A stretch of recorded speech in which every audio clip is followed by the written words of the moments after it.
The message wasn't meant for me. It played the moment I turned my car on, my husband's voice, low and urgent, whispering things that made my blood run cold. She found out. I'm heading there now. My hands froze on the steering wheel.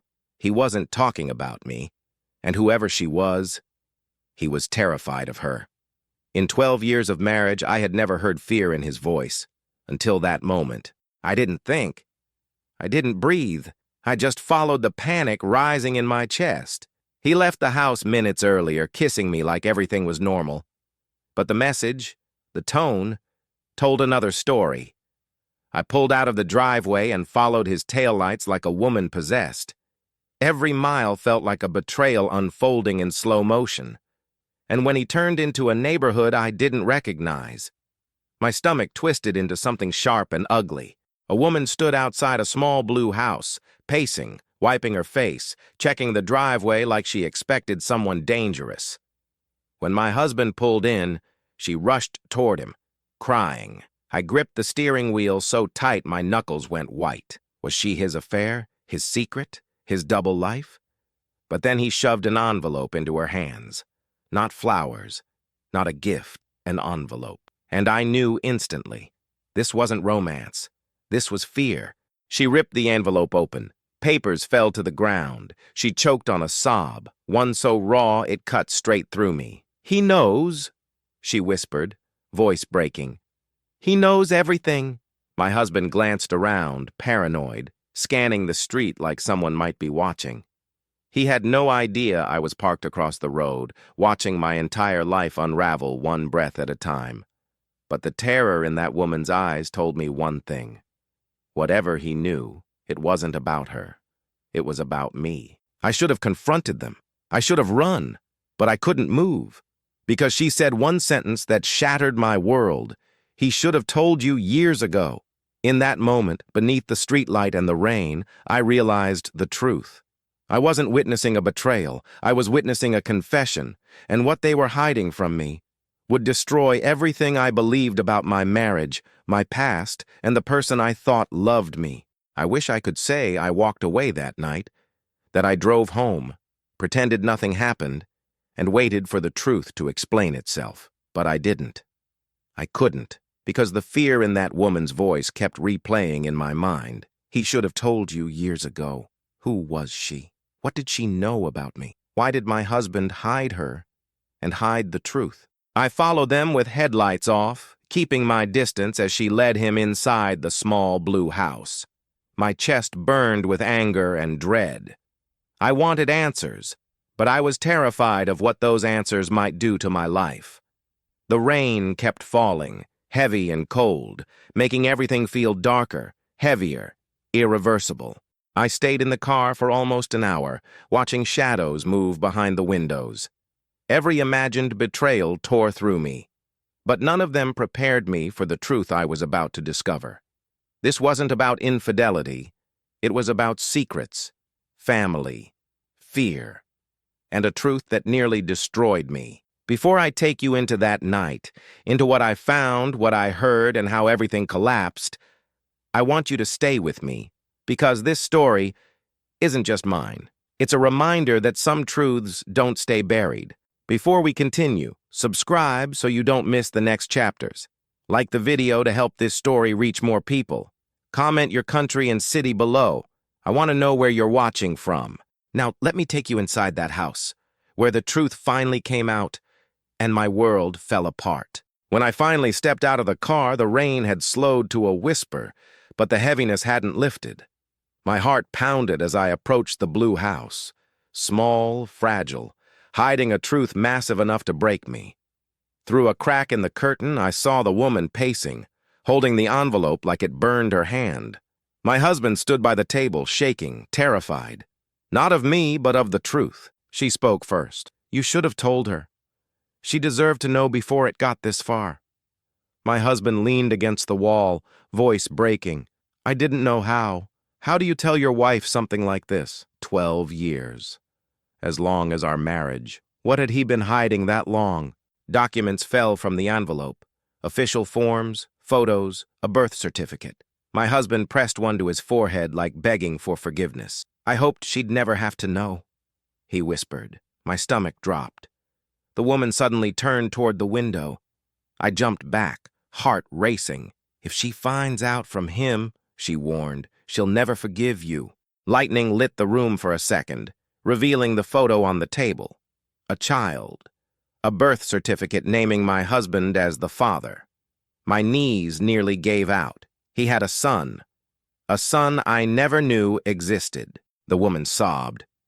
He's old enough now. He wants answers. My husband whispered, I didn't know until 3 months ago. 3 months, and he hadn't told me. I couldn't hold back the tears as the truth hit me. He had another family, one he kept hidden, and nothing would ever be the same again. I didn't remember walking back to my car. I didn't remember starting the engine or pulling away from the curb. All I remember is the sound of my own heart pounding like it was trying to escape my chest. A child. He had a child. A living, breathing reminder of a past he never told me about. My hands gripped the steering wheel so tight they hurt, but the pain grounded me. I needed it, because everything else felt like a nightmare I couldn't wake up from. I parked a few blocks away, unable to go home, unable to leave, unable to breathe. The street was quiet, empty, except for the echo of raindrops hitting the roof of my car. I replayed every moment of our marriage, every smile, every I love you, every promise. How many of those moments were built on lies? How many times had he looked me in the eye and hidden the truth behind a kiss? The thought made something inside me collapse. I wiped my eyes and forced myself to breathe. I needed answers. Not later. Not tomorrow. Tonight. The storm outside intensified, almost as if the world itself was urging me forward. So I stepped out of the car and walked back toward the blue house. Slowly, deliberately, like someone walking into a fire they can no longer avoid. Each step was a war between my love for him and the truth he had buried. When I reached the porch again, I heard voices inside, louder than before, desperate. My husband sounded like a man begging for mercy. Please, don't tell him yet. I need time. The woman answered sharply. You had 12 years. You don't get to ask for more. 12 years. The words hit me like a punch. 12 years of secrets. 12 years of silence. 12 years of me loving a man I didn't fully know. My hand hovered over the doorknob. My entire arm shook. This wasn't just about betrayal anymore. It was about identity.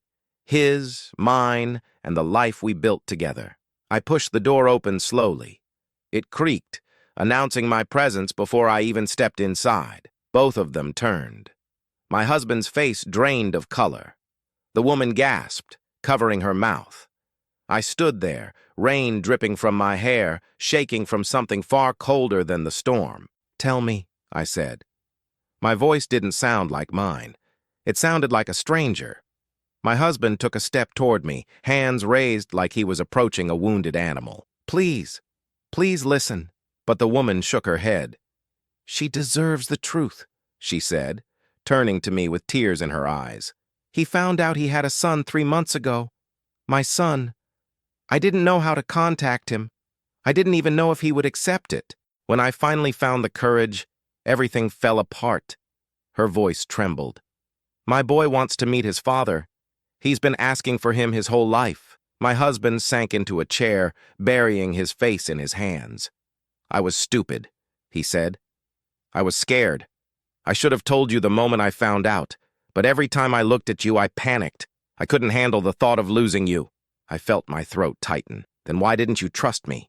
He looked up, eyes red and broken. Because I don't deserve you. Because I made a mistake before we even met, and I was terrified it would destroy us. His words were meant to soften the blow, but they shattered something deeper. The woman stepped closer, slowly, carefully. I'm not here to break your marriage, she said. I just want my son to know the truth. He's a good boy. He deserves answers, and you deserve honesty. I studied her face, tired, scared, honest. Her pain wasn't the pain of a mistress. It was the pain of a mother fighting for her child. And I suddenly understood the weight of her words. This wasn't about taking my husband away. This was about giving a boy the right to know his father. Everything inside me pulled in two directions. One part of me wanted to run, to disappear, to escape the suffocating pressure in my chest. The other part wanted to fight for the truth, fight for clarity, fight for the life I had built. I looked at my husband, the man I loved, the man who lied, the man who was falling apart in front of me. The storm rumbled outside, rattling the windows, as if the world demanded a decision. But how do you choose between love and betrayal? Between truth and heartbreak? Between your life and the life he hid? I took a slow breath, feeling the room tilt. "Where is he?" I asked. Both of them froze. "My son?" the woman whispered. I nodded. "If there's a child involved in this, I need to know who he is. I need to see him. If my marriage has any chance of surviving, I need the truth, all of it." My husband let out a shaky breath, somewhere between fear and relief. "He's coming here tomorrow," the woman said softly. "He asked to meet his father." And just like that, the next 24 hours became the most important and terrifying of my life. I didn't sleep that night. I laid in bed staring at the ceiling while the storm outside eased into a soft drizzle. My husband slept on the couch, not because I asked him to, but because he couldn't face me. Not after everything that happened. Every time I closed my eyes, I saw the woman's face, her trembling hands, her desperation. And I saw the birth certificate, proof of a life he created long before he ever met me. A life he didn't choose to acknowledge until it threatened to reveal itself. Morning came slowly, gray and heavy. I walked into the living room to find my husband sitting upright, eyes bloodshot, hair messy, hands clasped together like he was praying for mercy. When he saw me, he stood quickly. "Please," he whispered, "just give me a chance to explain before he comes." I didn't answer. I just stared at him, the man I thought I knew better than anyone. "Why?" I asked finally. "Why hide something this big? Why let me build a future with you while you buried your past?" He lowered his eyes. "Because I didn't know he existed, and when I found out, I panicked. I chose fear instead of honesty. I wanted to shout, to cry, to rage, but something inside me had changed. The shock was still there, but now it was mixed with something else. A quiet determination to see this through. "Your son deserves the truth," I said. "But so do I. So today, no excuses, no half-truths. I want everything out in the open." He nodded slowly. "I'll tell you everything. After you meet him." His voice cracked. "Please, don't let this be the end of us." I didn't answer, because I didn't know yet. The woman arrived first. She looked exhausted, like she hadn't slept either. But there was something new in her expression. Hope. Fear. A mother's heart trying to stay steady. "He's nervous," she said softly. "He's asked about his father his whole life. Today is big." I swallowed hard. Big for all of us. She gave me a small, grateful nod. Not fake, not forced, just raw humanity. It softened me, even if it didn't erase the pain. And then I saw him. A boy, 12, maybe 13, standing halfway behind his mother. Dark hair, eyes too old for his age, shoulders tense like he expected rejection before he even stepped inside. Something in my chest tightened painfully. He wasn't at fault. He didn't ask to be born into secrets and shame. My husband froze when he saw him, not in fear, though there was fear, but in awe, in disbelief. "Hi," the boy said quietly. My husband's voice trembled. "Hi." It was the softest, most fragile greeting I had ever heard. The boy stepped forward, gripping the strap of his backpack. "Are you really my dad?" My husband swallowed hard, tears welling. Yes, I am." And then something broke inside both of them. A wall of years, of silence, of uncertainty. The boy threw his arms around him, and my husband held him like he was afraid the moment would disappear. The woman cried softly, and I stood frozen, watching a truth unfold that was bigger than my pain. For a long moment, I felt invisible in my own home. They were a family, even if newly discovered, and I was standing at the edge of that truth, unsure where I belonged anymore. Jealousy wasn't the right word. Betrayal wasn't either. It was more like grief. Grief for the marriage I thought I had, for the version of my husband I believed in, for the life that suddenly felt unfamiliar. But when the boy pulled away and looked at me, everything shifted. "Are you with my dad?" he asked quietly. His mother stepped in. "She's his wife." The boy's face softened. "You're beautiful." The sincerity in his voice cracked something open inside me. I knelt to his level, trying not to let my voice shake. "I'm really glad you're here," I said softly. "You deserve to know your father, and I want to know you too, if that's okay." He nodded quickly, almost shyly. Yeah, I want that." For the first time since last night, I felt the faintest flicker of something I hadn't expected to feel today. Hope. Maybe not for my marriage yet, but for him, for the boy whose life collided with mine without warning. We moved to the living room. My husband sat beside his son, visibly terrified but trying to be present. The woman sat across from me, wringing her hands. The silence carried weight, 12 years of it. Finally, I spoke. "Before anything else, I need the truth, all of it." My husband nodded, exhaling slowly. "I found out 3 months ago," he began. "I got a letter. No name, no return address. Just a picture of him, and a note saying, 'He deserves to know you.' I didn't know who his mother was. Not at first. I didn't know when it happened. I didn't know anything until she showed up." He glanced at the woman. "She told me everything, and I didn't tell you because I was terrified. Terrified of losing me," I said. "Yes," he whispered, "but also terrified of facing what I did." The boy looked between us, confused. "Did I ruin something?" My heart broke, completely broke. I moved to sit beside him. "No," I said firmly. "None of this is your fault. You didn't ruin anything." He nodded slowly, but the uncertainty didn't leave his eyes. My husband looked at me with desperation. "Please, help me fix this."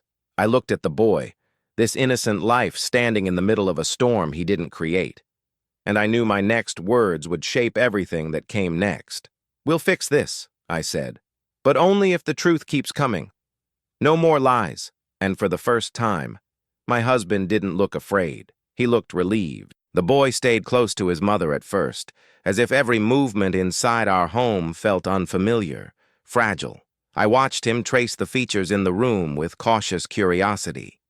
Our photos on the wall, the books on the shelf, the blanket folded on the couch. He looked at everything like it belonged to a life far from his own, yet connected somehow. My husband followed his gaze, nervous, trying to read his reactions. I could tell he wanted to reach out, to bridge the gap between them, but he didn't know how. "There's something else you need to know," the woman said quietly.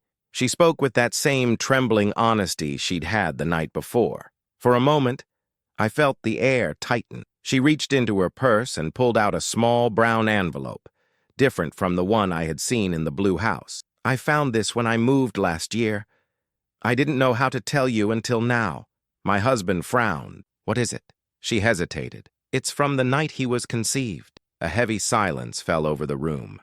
She handed him the envelope with shaking fingers. My husband opened it carefully, too carefully, like he already knew the contents would hurt. Inside was a photograph and a hospital document. The moment he saw them, he closed his eyes, as if the memory slammed into him with full force. "I don't remember this," he whispered. "I don't remember any of it." The woman swallowed hard. "You wouldn't. You were drugged." My breath caught in my throat. My husband's head snapped up. "What?" She sat on the edge of the couch, tears gathering in her eyes. "I was young, stupid. I trusted the wrong people. That night, there was a party. Someone spiked the drinks. Rumors said you blacked out. When I woke up the next morning, everything hurt. I didn't even know what had happened. I left town after that. I was ashamed." Her voice cracked. "I didn't know I was pregnant until months later. My husband looked like the floor had vanished beneath him. You're saying neither of us chose this? The boy's eyes filled with fear, confusion, heartbreak. So I was an accident? The woman grabbed his hands instantly. No, no, baby. You were never an accident. You were a blessing that came from something terrible. I just didn't know how to tell your father. I stepped closer, kneeling beside the boy. You didn't choose how you came into this world, but none of this changes your worth. My husband wiped his eyes. You're my son. That's all that matters. The boy sniffed, but nodded slowly, holding on to the words like a lifeline. The woman continued, voice steadier this time. I kept it a secret for years because I didn't want to ruin your life. When he was born, I tried to raise him alone. I didn't want to hunt down a man who might reject him. She looked at me then, really looked. And when I discovered who you were, I was terrified. You seemed happy, strong, loved. I didn't want to tear your life apart. The honesty in her eyes cut deeper than any lie my husband ever told. My husband ran a hand through his hair, pacing like a man unraveling. I wasn't a victim, he said quietly. I should have investigated. I should have checked my past. I should have known. His voice dropped. I let my fear of hurting you blind me. I felt a strange ache. Not anger this time, but something heavier. You didn't just hide a child, I said softly. You hid your pain, your confusion, your trauma. You tried to carry it alone. He looked at me with eyes that begged for forgiveness. But forgiveness wasn't ready. Not yet. We sat together in silence. Me, the woman, my husband, the boy. 4 lives tied by a truth none of us were prepared to face. The storm had stopped outside, but inside, everything still felt raw, unpredictable, fragile. The boy leaned against his backpack. I don't want to cause trouble, he said. I just wanted to know my dad. My throat tightened. You're not trouble, I whispered. You're a child who deserves answers.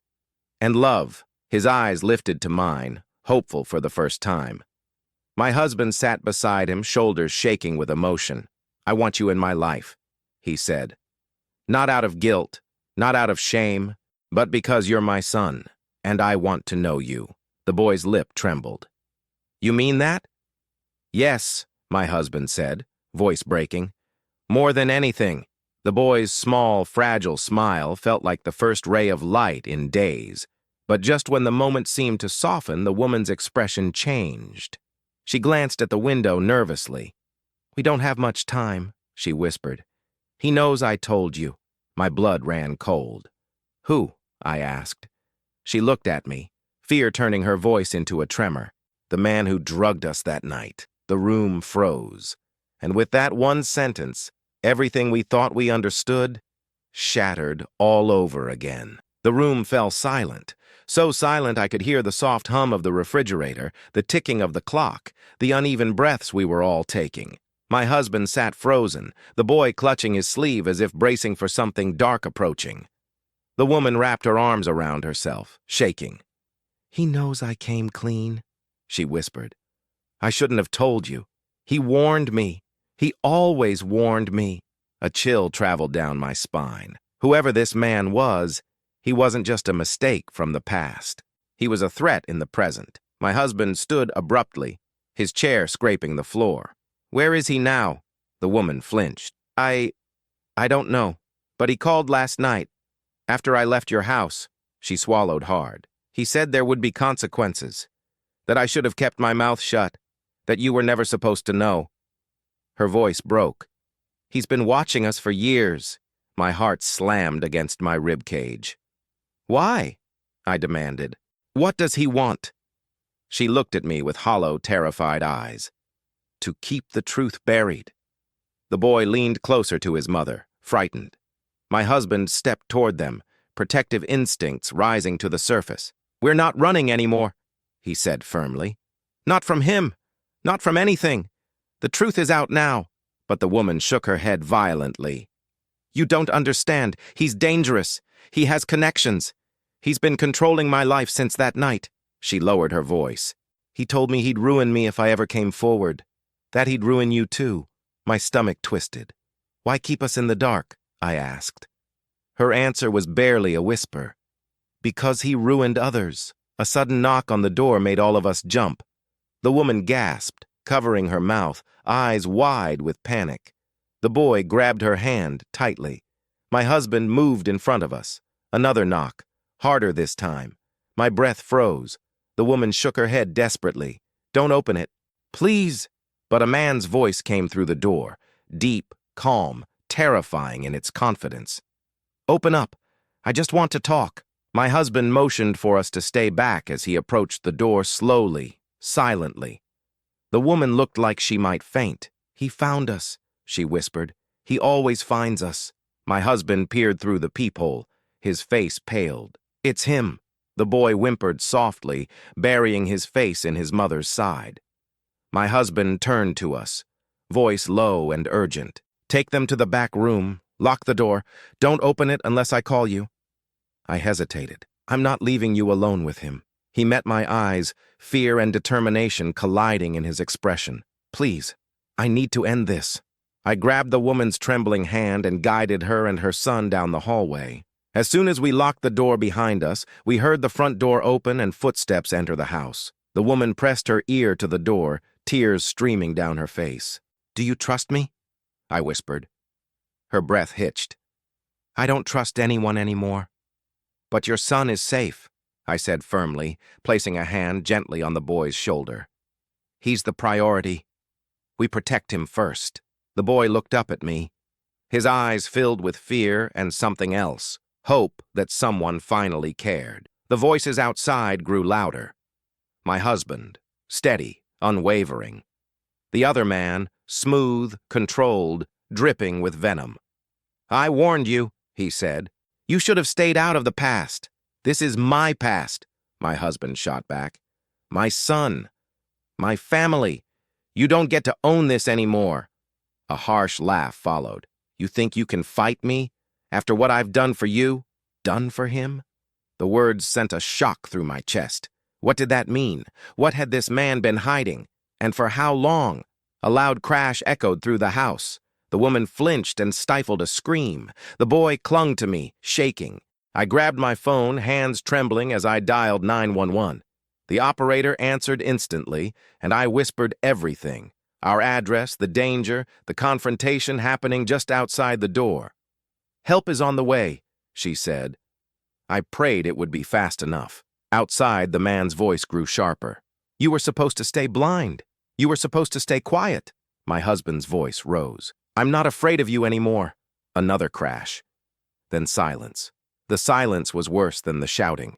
I held my breath, listening, waiting, praying. Then, a heavy thud, followed by my husband's strained voice. Stay away. The woman sobbed into her hands. The boy clung to me tighter, and then, sirens. Faint at first, then louder, closer. The front door slammed open, officers shouting commands. The house filled with chaos. Footsteps, radios, orders barked sharp. When the officers finally opened the door to the back room, the man was already in handcuffs, sweaty, furious, defeated. My husband stood against the wall, shaken but alive. I ran to him, wrapping my arms around him with a relief so intense it made my knees weak. The woman hugged her son tightly, whispering that it was over. But as I looked at her, really looked, I realized something important. This wasn't the end. This was the beginning of rebuilding trust, the beginning of healing a child's fractured past, the beginning of our family learning the truth together. And for the first time since everything began, I believed we might survive it. When the house finally went quiet and the officers drove away with the man who had haunted all our lives, I felt something break inside me. Not in the way things shatter, but in the way something finally lets go. The truth was out. The lies were exposed. And the pieces of our lives, though scattered and bruised, were finally visible for what they were. My husband took my hand with trembling fingers, and for the first time since everything began, I didn't pull away. We stood there in the dim light of our living room. Two people hurt by the past, but not destroyed by it. The boy approached us slowly, unsure if he belonged in this moment. I reached for him without hesitation. You're safe now, I whispered. His mother watched with tired eyes, relief softening her features. We weren't a perfect family, far from it, but something real had been born in the middle of chaos. Honesty. Painful, necessary, liberating honesty. And with that came the beginning of a fragile trust. My husband looked at me with the weight of a man ready to rebuild his world from the ground up. "Thank you for staying," he whispered. "I'm not staying," I said softly. "I'm starting over." And that was the truth. We weren't going back to who we used to be. We were stepping into something new, uncertain, complicated, but real. And as the morning sun filtered through the windows, lighting the bruised edges of our lives, I realized something I never expected to feel again. Hope, not for the past, but for whatever came next.